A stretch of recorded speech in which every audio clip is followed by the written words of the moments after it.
Death of a Unicorn is the new A24 movie. It stars Paul Rudd, Jenna Ortega, Will Poulter, Richard E. Grant, and Anthony Carrigan.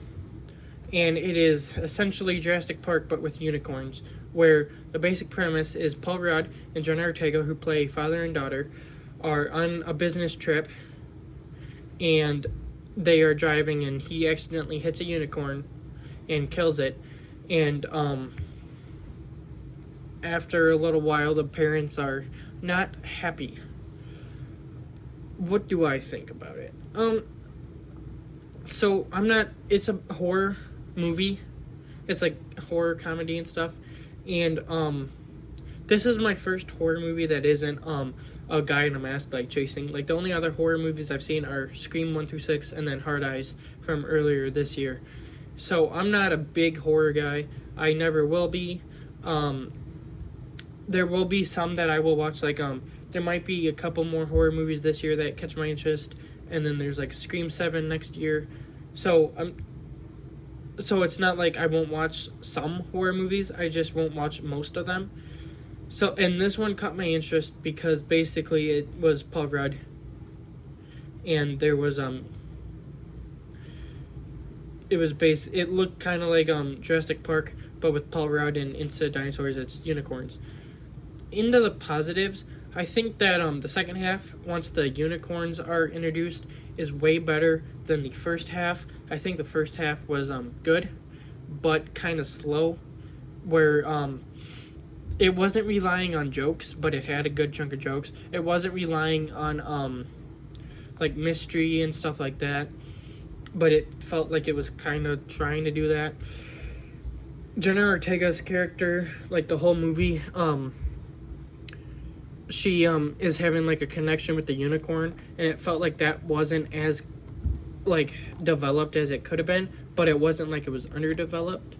So it's like, what I'm describing is like, this movie is basically just mid, but on the higher range of mid, whereas it doesn't do everything it's going for the best, but it doesn't do what it's going for the worst. So it's like right in the middle.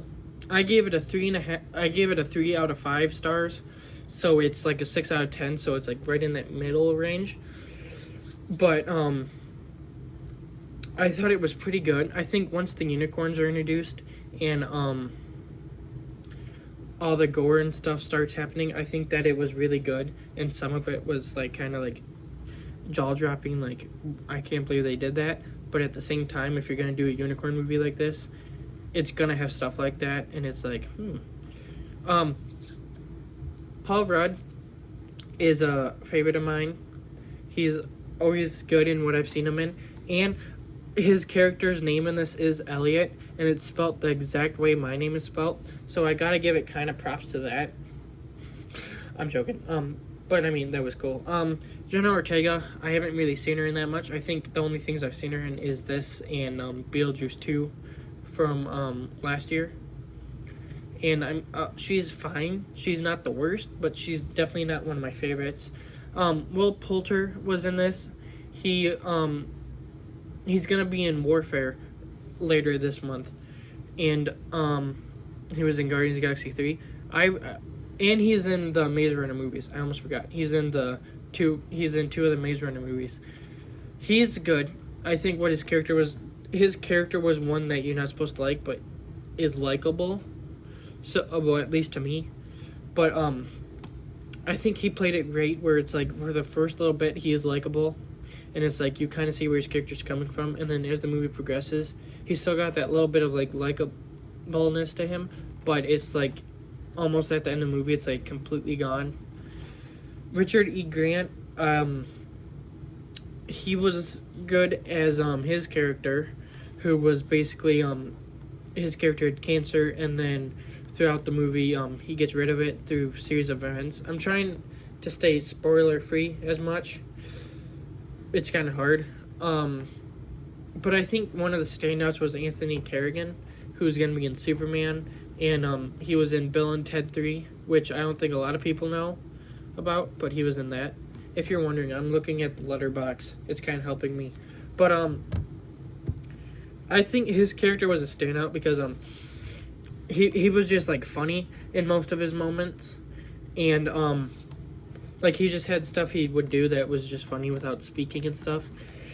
And then like one of the last scenes is him in a car, and then like the unicorns, which have been trying to kill them the whole movie, are like running by their cars, and he like rolls up his window and he's like, "I'm sorry," and then he like slows down and lets them pass. That was really funny and a good way to end his character. But I'm not a unicorn fan. Obviously these aren't the unicorns that you usually think of, like the basically horses with horns that are just having fun. No, these are killers. But at the end, they get a little bit more acting like the unicorns you're used to. So this movie was fun, perfectly fine. It's not gonna be one of my favorites of the year. It's probably not gonna be one of my least favorites. It was just right now. I'm gonna spoil it. I have it as number 8 out of 12 movies that I've watched this year. So it's on the lower end, but that doesn't mean it's a bad movie. In fact, this year only 2 movies that I've seen so far are like on the lower end. But even then, I mean, they have enjoyable factors. It's just like they're not movies for me. All the other ones are great.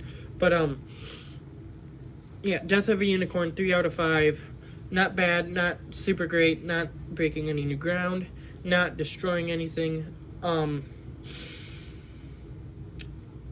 For my channel, I'm trying to grow it out more. And I know a lot of people aren't watching right now, but for those of you that are watching this, thank you for watching. Please like and subscribe. It really helps.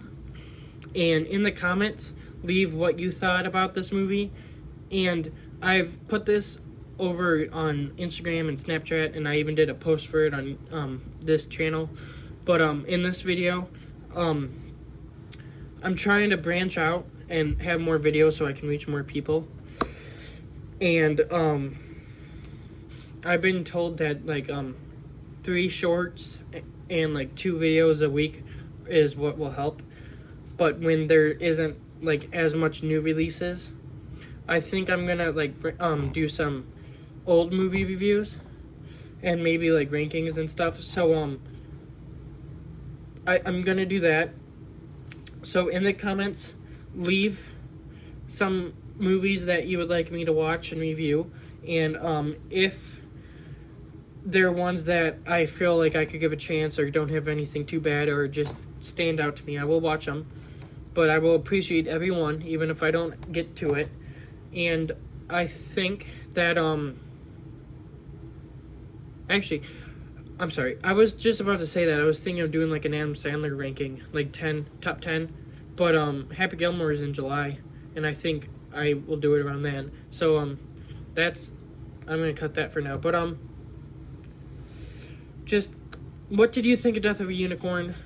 What are some movies that you want me to review? And if you're seeing this, please share it with friends, like, subscribe, comment. It would mean a lot. I love talking about movies. I might not be the most emotional person or like get into it and stuff, but it's I'm working on it. But I just in the comments, if you have any anything you want to tell me, like maybe something I could fix or something I'm doing good or something like that, you can leave it in the comments. I will be glad for any of that, because I'm just trying to do as great as possible, get as much movies and TV shows that I can in here. And yeah, Death of a Unicorn, a lot more coming to the channel soon, hopefully. Thank you for watching.